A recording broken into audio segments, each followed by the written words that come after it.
Bíblia nesse momento. Leio com você o texto de Efésios.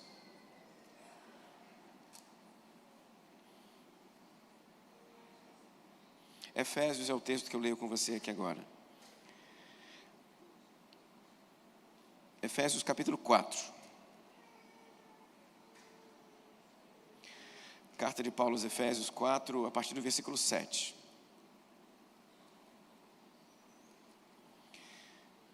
Já apareceu na tela já, inclusive, para nós. Eu vou começar essa reflexão aqui agora e vou terminá-la logo mais à noite. Então vou iniciá-la aqui com você. Efésios 4, a partir do versículo 7. Pode ficar sentado mesmo como você está.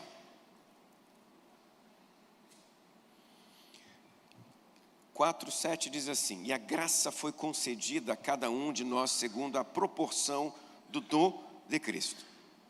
Por isso diz: quando ele subiu às alturas, levou cativo o cativeiro e concedeu dons aos homens. Ora, que quer dizer subiu, senão que também havia descido até as regiões inferiores da terra? Aquele que desceu é também o mesmo que subiu acima de todos os céus, para encher todas as coisas. E ele mesmo concedeu uns para apóstolos, e outros para profetas, e outros para evangelistas, e outros para pastores e mestres, com vistas ao aperfeiçoamento dos santos, para desempenho do seu serviço, para a edificação do corpo de Cristo, até que todos cheguemos à unidade da fé e do pleno conhecimento do Filho de Deus, à perfeita varonidade, à medida da estatura da plenitude de Cristo, para que não mais sejamos como meninos agitados de um lado para outro e levados ao redor por todo o vento de doutrina, pela artimanha dos homens e pela astúcia com que induzem ao erro. Este é o texto. E o tema da reflexão é o dom que edifica a igreja. O dom que edifica é o nosso tema. Estou pensando então na edificação da igreja pelo Espírito Santo de Deus, o próprio Cristo edificando a sua igreja. Mas eu começo lembrando a você de algumas situações bem comuns a nós. Eu lembro de alguns momentos em que nós nos sentimos assim, muito confortáveis assistindo alguma coisa. Quando você vai a um cinema, você se assenta e gosta de assistir a um filme, o som perfeito chegando até você, a imagem tranquila chegando até você, nenhuma cabeça na sua frente, não é? Irmão Luiz, se você estiver na minha frente, então você vai, talvez me deixar atrás da tela, né? Eu vou ter que me desviar do irmão Luiz, né? Porque ele é bem grande. Você não quer nenhuma pessoa grandona na sua frente, você quer olhar para toda a tela, né? Você quer assistir com tranquilidade. Vai num jogo de futebol. A última vez que nós assistimos a um jogo do nosso Flamengo, né? Chegamos lá, 1 hora mais cedo, compramos a nossa Coca-Cola, compramos uma pipoquinha, sentamos lá, né? Sentamos na zona, eu acho que foi a leste, se não estou enganado, com a nossa pipoquinha, e ali esperávamos o jogo começar. Quando o jogo começou, nós só nos divertimos com os nossos queridos que jogavam lá embaixo, né? O técnico, a oportunidade à época ainda era o Felipe Luiz, agora não é mais, é o outro, né? Estava lá o Felipe gritando com os jogadores e a gente lá torcendo. E é bom participar de um negócio desse. Nosso papel ali era só torcer. Eu e Elisete só torcíamos, fazíamos mais nada, só torcíamos. Nosso papel ali era torcer. Nós éramos na torcida. Você vai num lugar como uma loja, você quer ser bem atendido. Na loja você é o cliente. Essa loja que trata bem você vai receber outras visitas suas. Nesta semana eu fui numa aqui na praça, aqui. Eu entrei para ver um preço. Quando eu entrei na loja para ver um preço, eu cheguei no balcão e perguntei assim: gostaria de ver um preço. Aí o moço disse: se assente. Eu me assentei. Quando eu me assentei, chegou atrás de mim uma senhorinha com uma bandeja e um copo de água. Quer uma água? Eu olhei para trás já meio assustado, porque chegou rapidamente. Eu sentei e chegou água. E ela me entregou a água, eu peguei a água assim na taça. Ela disse: quer um café? Falei: quero. Aí chegou depois um café.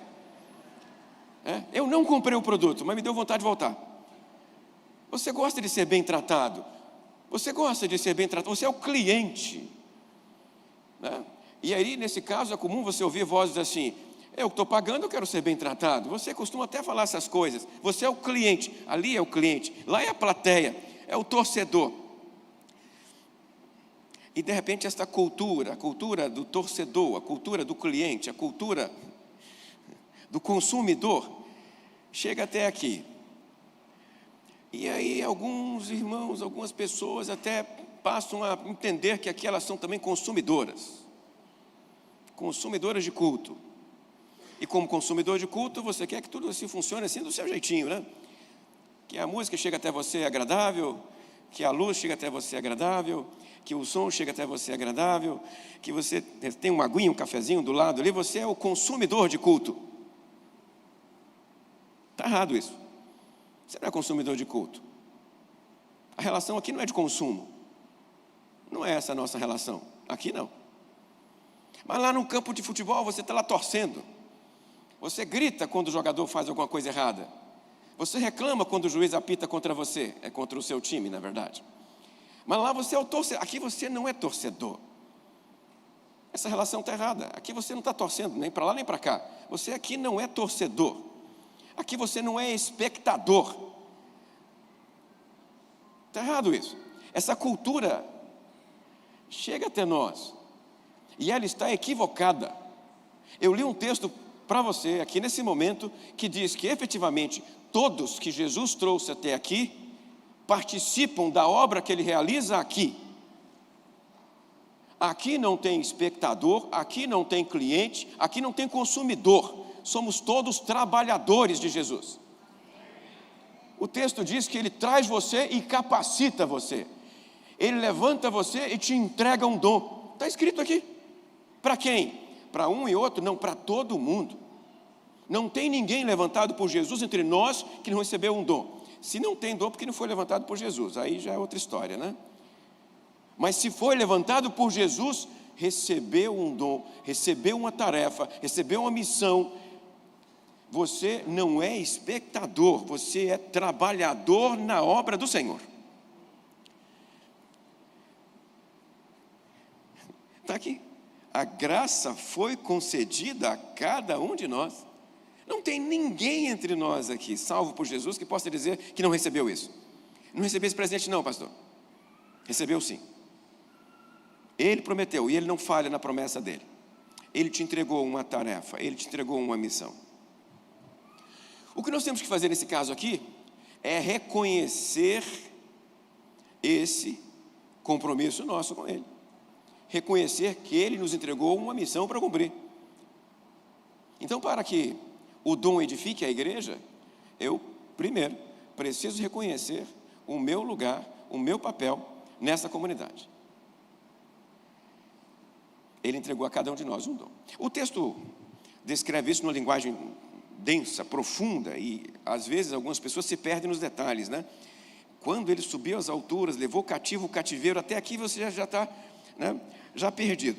O que esse texto está falando é o seguinte: como no mundo antigo, em que os generais lutavam batalhas junto com seus soldados, e depois que eles venciam as batalhas junto com seus soldados, eles voltavam em cortejo triunfal junto com seus soldados, com os despojos da guerra. Esta é a imagem que ele está usando aqui, tá? O general lutou a guerra, venceu a guerra e volta com os despojos. Que despojos são esses? No mundo antigo é ouro, é prata, às vezes é pele de animais, às vezes é alguma outra coisa qualquer que tem valor, é o despojo da guerra. Volta com os despojos, e quando o general entra na cidade, neste caso aqui, ele está colocando a cidade no alto de uma montanha, porque ele está citando o Salmo 68, e no Salmo 68, quem volta vitorioso, volta para o Monte Sião. Como é o Monte Sião, tem que subir a montanha. Compreendeu aqui? Então, ele foi lá embaixo, venceu a guerra, está subindo de volta com os despojos. Enquanto ele sobe, ele vai distribuindo despojos com as pessoas que ficaram na cidade, que não lutaram a guerra. O general sobe e vai distribuindo. Joga umas moedas de ouro aqui, joga umas moedas de prata ali, joga umas peles acolá. Enquanto ele sobe, ele vai distribuindo os despojos com as pessoas que ficaram na cidade. É esta imagem que ele pega e aplica a Jesus. E ele fala assim: Jesus já lutou e venceu. Ele já é vitorioso. Ele já desceu. E ao descer, venceu todos os poderes. Não tem um só poder que Jesus não venceu. E a partir desse momento, a partir da sua vitória, ele retorna. E quando ele retorna, ele entrega dons aos homens. Está pensando aqui na igreja dele? Versículo 9. Ora, o que quer dizer subiu, senão que ele desceu até as regiões inferiores? O versículo anterior disse: ele subiu às alturas, levou cativo o cativeiro e deu dons aos homens. Os dons são os presentes entregues por Jesus à igreja. Presentes que ele entrega a partir da sua vitória. Ele construiu a igreja, ele edificou a igreja e ele entrega presentes para ela, como um general vitorioso, que distribui para a igreja segundo a necessidade da igreja. Esta é a imagem. Eu preciso reconhecer que Jesus me entrega dons. Jesus me entrega capacitações, capacidades. E a imagem que ele constrói aqui para nós é que estas capacitações, que estes dons são de graça, gratuitos, segundo a proporção do dom de Cristo a cada um. Não é igual. Não, o dom que ele me deu não é igual ao dom que ele deu para você. São dons diferentes. Por quê? Porque as necessidades da igreja são distintas. Deixe-me ilustrar com você aqui. Imagina que ele estivesse, que ele tem, imagina que ele tem entregue aqui a todo mundo um dos dons que ele mencionou aqui. Ele mencionou aqui o apóstolo, o profeta, o evangelista e o pastor mestre. Se todos nós recebêssemos o dom aqui do apostolado, seríamos todos apóstolos. A igreja precisa de mais do que isso. Só apóstolo não resolve. Só apóstolo não edifica a igreja. Se todos nós fôssemos profetas, só profeta não edifica a igreja. É preciso de mais do que profeta. Se todos nós fôssemos evangelista, precisamos de mais do que evangelista. Só evangelista não edifica a igreja. Se todos nós fôssemos pastores mestre, pastor mestre sozinho não edifica a igreja. Tem que ter mais. Se nós fôssemos 1.704 pastores, Rose, 1.704, todo mundo aqui pastor. A igreja precisa de mais do que pastor. Só pastor não resolve. Só pastor não edifica. A igreja precisa de um monte de coisas. E quem define o que a igreja precisa é Ele. Ele define a necessidade e entrega para nós as necessidades. A solução para as necessidades. É por isso que nós não temos o mesmo dom. Porque as necessidades são diferentes. São dons diferentes porque as necessidades são diferentes. Quem dá é Ele. Ele entrega, Ele outorga. É presente dEle. É presente de Jesus. Para que todos nós participemos da edificação da igreja de Jesus. Essa igreja é edificada pela coletividade dos seus membros. Agora, se você imagina que a cultura do consumo é boa, a igreja não será edificada. Que a cultura do espectador é boa, a cultura não será edificada. Vamos pegar aqui a cultura do espectador. Voltei aqui à minha imagem inicial. Fui ao jogo do Flamengo com a minha querida Elisete. Estou lá em cima. E de repente o técnico, que agora não é mais o Felipe, agora é o Leonardo Jardim, está lá. Onde? Dentro do campo. Fazendo o quê? Tudo. O técnico sozinho dá o primeiro toque na bola. O técnico sozinho joga para a direita, ele que pega a bola à direita.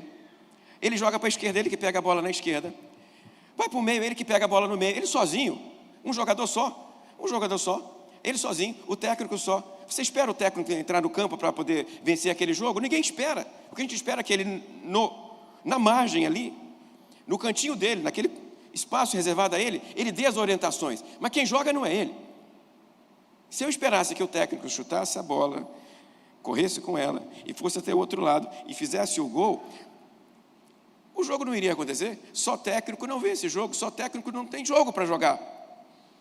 É preciso que os jogadores joguem e que o técnico oriente. É isso. Só o técnico não joga. Agora, se você tem na sua cabeça a lógica do espectador, o que é que você espera? Eu contratei alguém para jogar por mim. Eu contratei alguém para fazer o que eu não quero fazer, né? Estou pagando. Aí você vai, contrata os ministros, contrata os líderes, para que eles façam uma obra, e você é o espectador, está lá na torcida, vai. Está errado isso, não é assim que funciona. Isso não é igreja.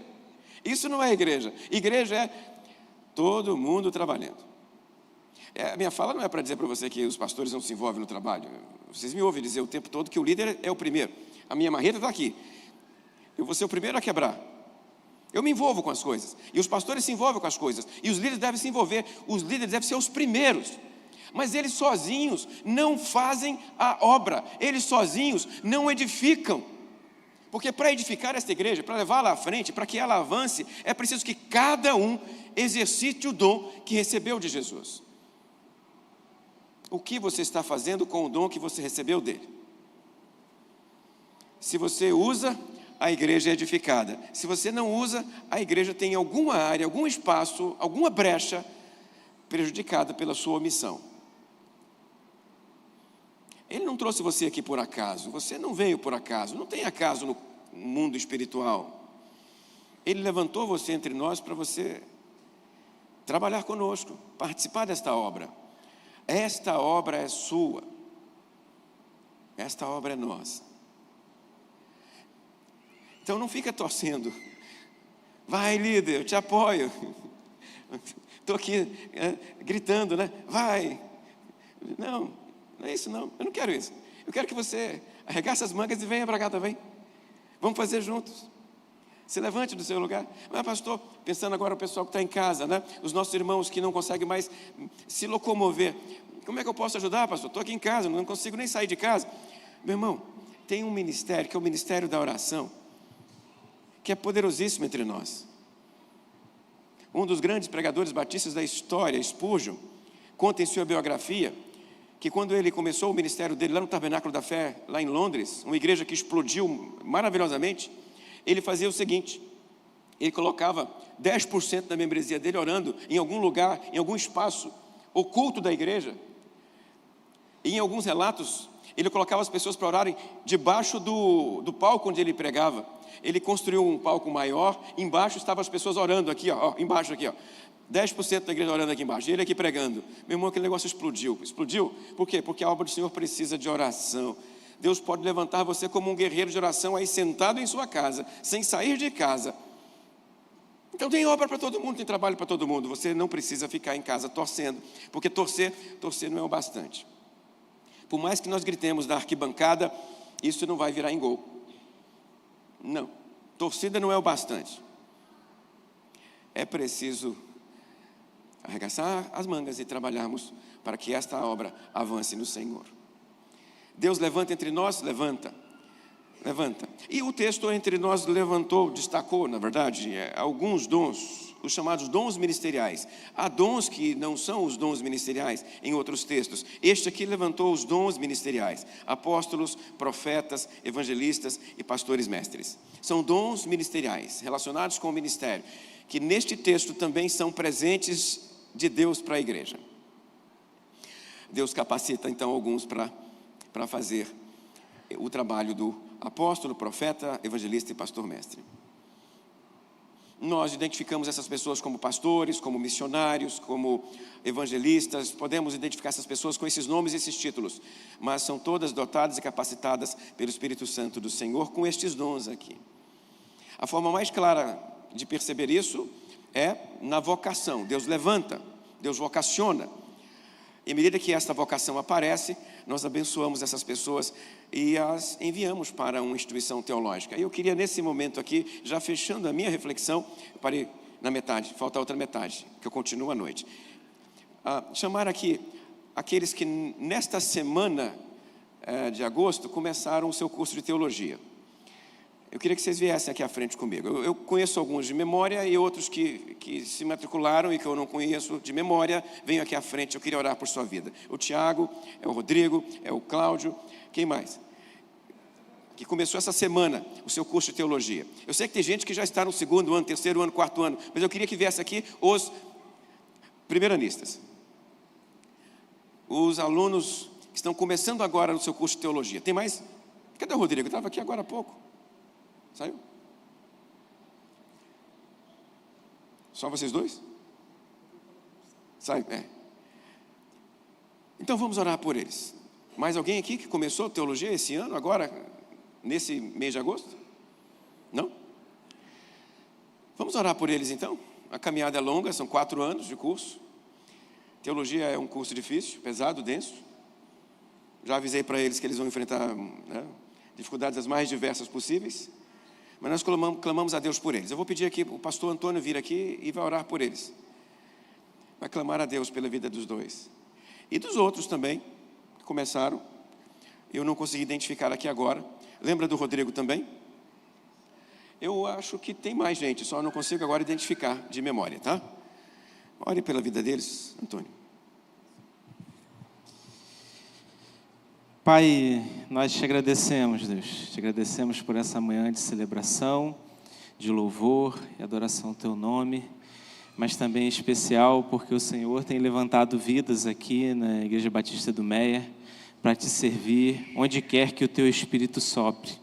E aqui nós temos vidas que se dedicaram, estão começando essa empreitada e que o Senhor possa estar com elas, as sustentando, as abençoando, para que elas possam ser grandes testemunhas do teu evangelho, daquilo que o Senhor tem feito na vida delas. Senhor, nós somos muito gratos por essas vidas aqui, por essas pessoas que aceitaram esse desafio. Nós já passamos por essa caminhada, sabemos o quanto é difícil, é árdua, mas o Senhor também nos capacita, o Senhor supre as nossas necessidades, o Senhor é presente. E por isso nós somos gratos e evocamos o teu nome, o teu poder, o teu Espírito, para que eles possam se dedicar e te servir da melhor maneira possível, Pai. Ajude-os nessa caminhada, Senhor Deus. E que cada vida aqui na Igreja Batista do Meia, que tem sido incomodada pelo teu Espírito, tem sido chamada pela voz do Senhor, elas possam estar sensíveis à tua voz, sensíveis ao teu toque, e que elas possam, de alguma forma, se apresentarem também, sabendo que aqui existe uma comunidade que incentiva, que se dedica e que estão aqui disposta a caminhar junto, a ajudá-los naquilo que eles precisarem, naquilo que o Senhor entender que nós, como comunidade, devemos fazer parte ou como fazer parte. Nós aqui oramos, mas também nos aceitamos esse compromisso, nos responsabilizamos por eles, a orar por essas vidas e por todas as outras que se levantarem aqui, a sustentarem e que eles possam, ó Pai, olhar para a sua comunidade, saber que podem contar naquilo que eles possam precisar, naquilo que possa surgir de alguma forma, que eles se sintam acolhidos e que não se vejam só, mas que eles possam olhar para o lado e saber que tem pessoas aqui que podem ajudar, com quem eles podem contar naquilo que eles precisarem. Obrigado, Pai. Obrigado porque o Senhor continua o mesmo, levantando pessoas a te servir cada vez mais. E como aqui já foi falado nessa manhã, ó Pai, o Seu Espírito sopra sobre nossas vidas e dons e talentos são distribuídos à Sua igreja e que nós possamos estar sensíveis a isso, para saber o nosso lugar, ao que se dedicar e aonde podemos contribuir e somar, Pai. Essa é a nossa oração em nome de Jesus. Amém.